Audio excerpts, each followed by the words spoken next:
And I want to talk to you here, Peter, and it might not be the nicest conversation we have with you tonight, because going towards that final, I think you'd started 8 games, you'd scored 7 goals, you were in great form, and then you were on the bench in the final. What are your memories of being told you wouldn't be starting that game?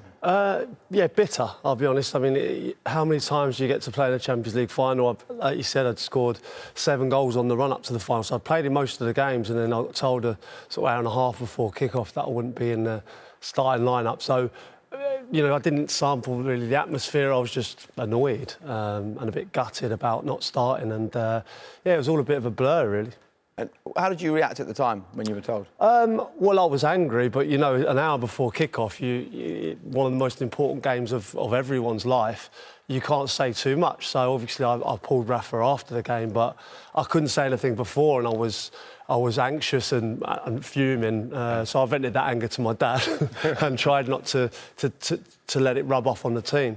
I mean, you don't look especially happy on the photo behind us. What did you say to him? The manager? Well, afterwards, because I just felt like I was on fire. It felt like at that time everything I was doing was going in, and I felt full of confidence. And I felt like that Milan team was there for the taking. I felt like it was an ageing. It wasn't like the team in 2005 that looked unbeatable. I mean, it was full of stars in the prime of their life. I felt like it was an ageing team, and I felt like even if we didn't play myself, we had Bellamy and Fowler.